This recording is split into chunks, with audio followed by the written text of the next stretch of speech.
পিরিত রতন পিরিত যতন পিরিত গলার হার, পিরিত রতন পিরিত যতন পিরিত গলার হার, প্রেম করিয়া যে মইরাছে সফল জনম তার প্রীতি করে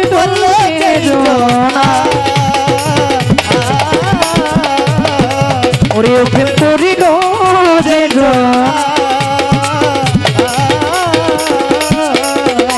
ওরে পিরিত রতন পিরিত যতন পিরিত গলার হার, ওরে পিরিত রতন পিরিত যতন পিরিত গলার হার, দুনিয়ায় প্রেম করিয়া যে মইরাছে সফল জনম তার প্রীতি করল যে জোনা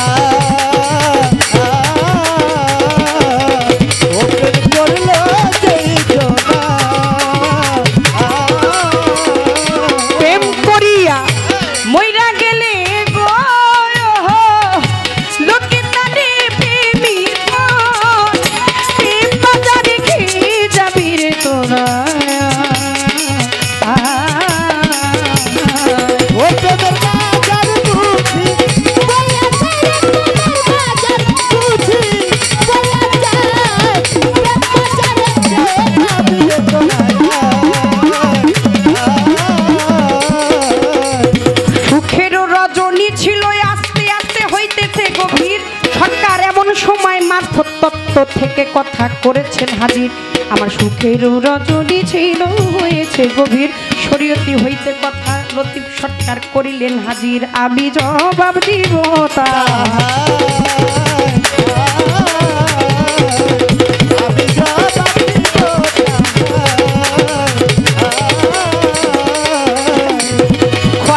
শরীয়ত করে নামাজ রোজা কালেমা হজ যাকাত করে আমি বেহেশত পাই, আল্লাহর মুখে সূরা আর রহমানের গান গাই, আবার নবী ইয়াসিনের গান গায়, আবার নাচও দেখতে পায়, আবার কলিজাও নাকি খায়, আবার হুর নিয়েও ঘুমায়।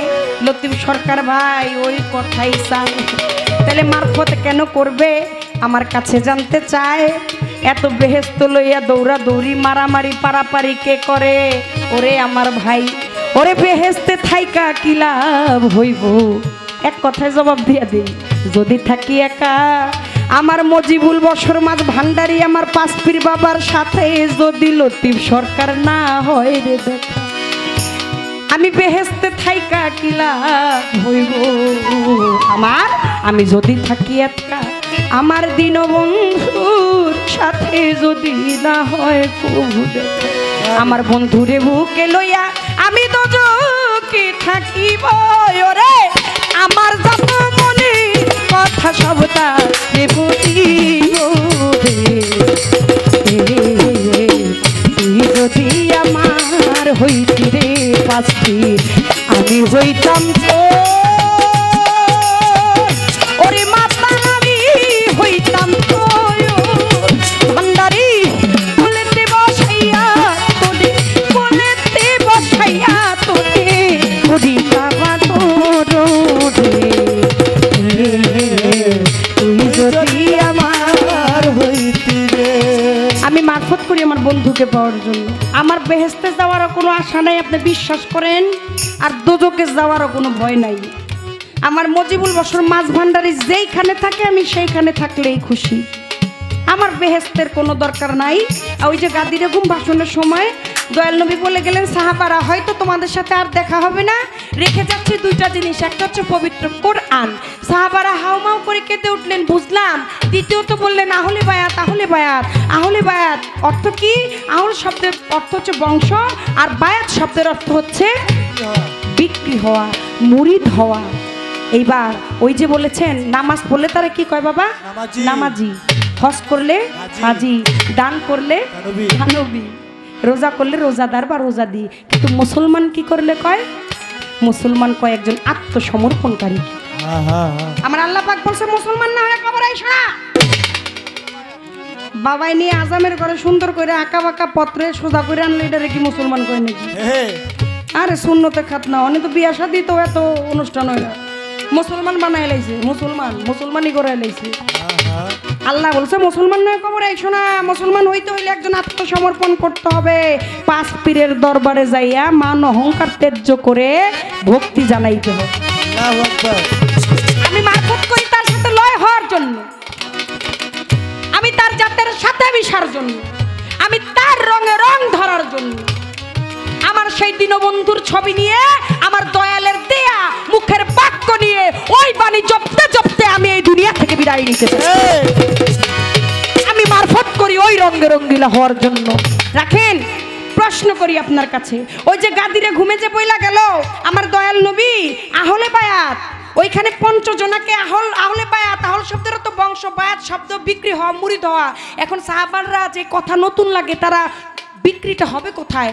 ওই উটের মধ্যে পঞ্চজনা ছিলেন, ডেকে নিয়ে আসলেন মা ফাতেমাকে, বললেন সাহাবারা জেনে রেখো, আমা হইতে মা ফাতেমা, মা ফাতেমা হইতে আমি।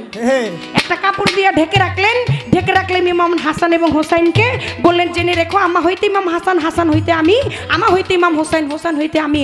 অবশেষে নিয়ে আসলেন হযরত আলী করিমুল্লাহ ওয়াজহুকে, তাকে বললেন যে আমা হইতে ইমাম, আমা হইতে হযরত আলী, আলী হইতে আমি। আমি যদি কোনো এলেমে শহর হয়ে থাকি, তাহলে ওর সুরক্ষিত দ্বার, সুরক্ষিত দরজা হয়েছে হযরত মাওলা আলী। আমার একটু জানার দরকার, কোন এলেমের শহর হলো দয়াল নবী, আর সুরক্ষিত দ্বার হচ্ছে হযরত আলী।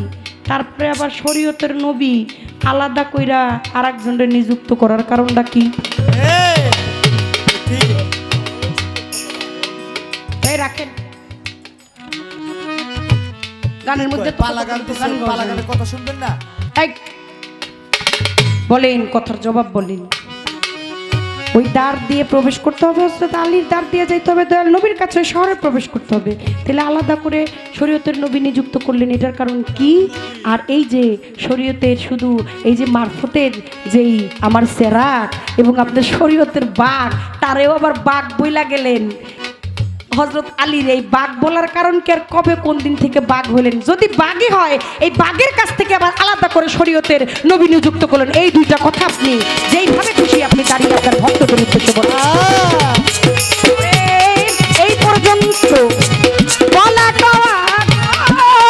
মাতাল বাবরি সরকারি বইলা খাই, প্রেম বাজারে কে যাবি রে তোরা?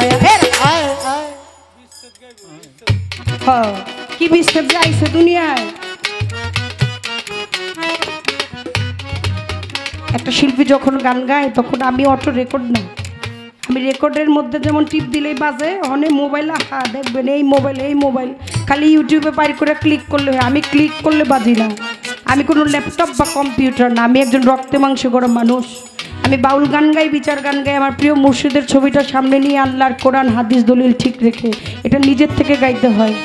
এটা এভাবে করে ই করলে গাওয়া যায় না, সাবধান, একটু সতর্ক থাকতে হবে। ওরে এই পর্যন্ত ওরে এইবার